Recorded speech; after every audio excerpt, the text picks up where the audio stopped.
Good morning, everybody. We are back out here on the farm. I want to show you something. Let me see here if I can turn this camera around. I want to show you what a cow is supposed to look like whenever you're moving it from from paddock to paddock, and kind of show you what you need to look for as far as their body and if you're giving them enough grass per paddock. All right, so I have this cow right here. This is her left side, and she's not going to stand there. Turn back around. Yes, I know. Okay, on a cow's back, on their hip bone.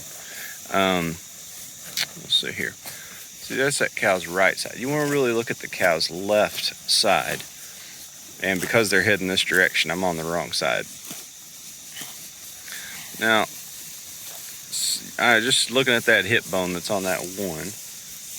All right, hang on a second. I'm going to turn these girls around, or I'm going to walk over there on the other side and let you look at it. But we're looking at, are they getting enough grass to eat in each paddock?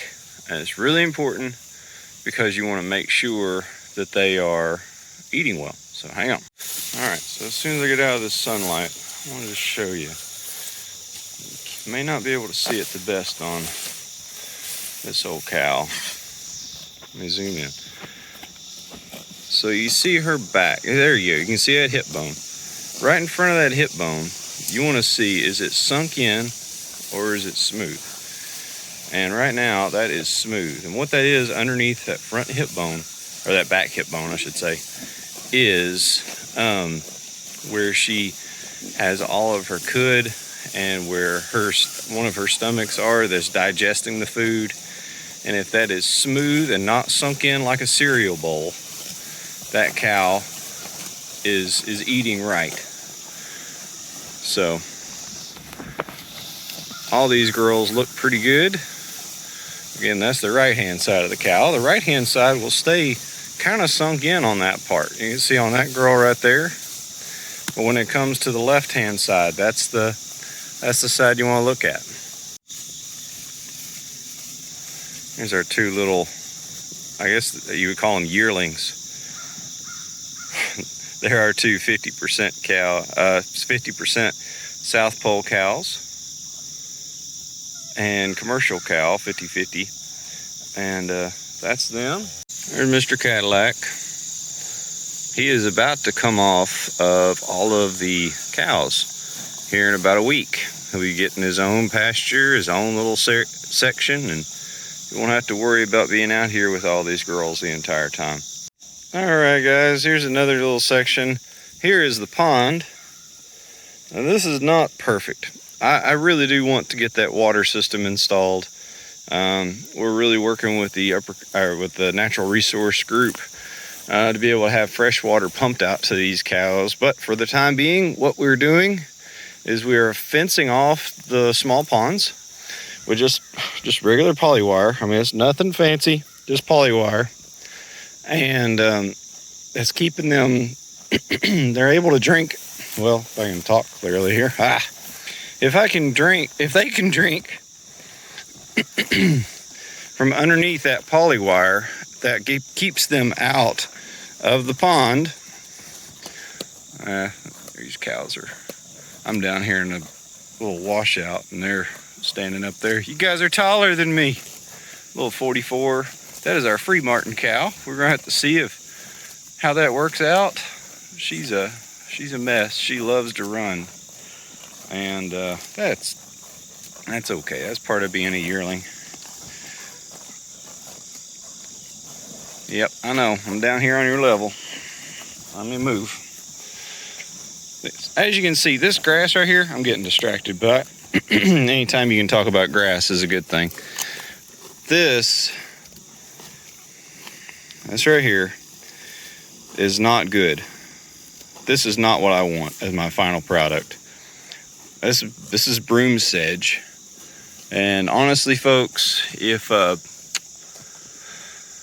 I need these cows to fertilize this field as much as possible, and that's why they're out here. And they can eat this broom sedge right now, or they can trample it down, but I want them to eat it to get rid of it, and then the manure all over the top of it so that they can get the pH level back to the right level anyway, so that they don't have to be eating broom sedge, and we don't have to deal with that all winter long, because they aren't going to eat it. Trust me, they're going to look at it all winter long and not eat it. I saw them work last year, did not eat a bit of it.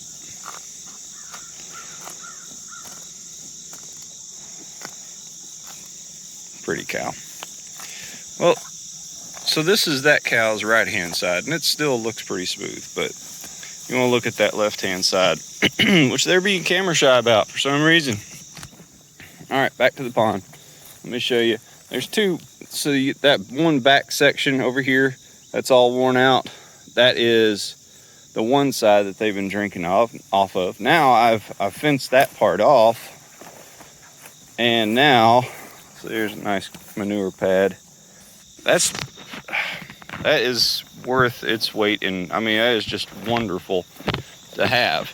Now see all of that grass that's down there, they are just, what they did not eat, because they are packed in here so close, and because I'm moving them every day, they're trampling that, which is wonderful, because that adds carbon to our soil, and our soil will develop better and better, and the forage will be better. All right, you can see here, this is where they're sticking their front feet into that mud right there, and they're able to get their head underneath that wire and drink.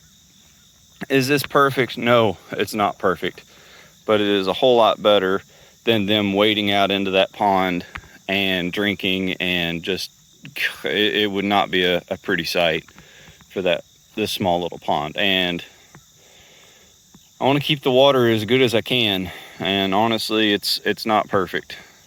But that's the way farmers do it. Whatever it is, we'll just make it work. So there you go. They're off into their new paddock. I'm not putting up a back fence right now, which means I'm not blocking this off today, because grass will not start regrowing here until day number 4. So this was day number 1. They're going up there for day number 2, number 3, and then on this side, number 4. And then I'm going to be moving them all the way back, and they're going to go up this side of the field. So we've got another good week and a half, 2 weeks in this whole pasture, and it's you can see this is the one side that they have already come down. They just came off of that yesterday. That section right there is where they were at yesterday, and look how fast that regrows. That's what we want, folks. I mean, just to be able to get as much out of your pastures as possible. I have another pasture that is, I mean, we're gonna have a lot of grass for a while, but you know, I keep telling myself I've only got enough grass. If the grass stopped growing today, how much grass would I have? And I would have about 3 weeks worth of grass out of those 2 pastures. I've got a third pasture that I could probably get another week out of. So don't think this is perfect. I'm getting a book about how to go without hay. We'll see. All right.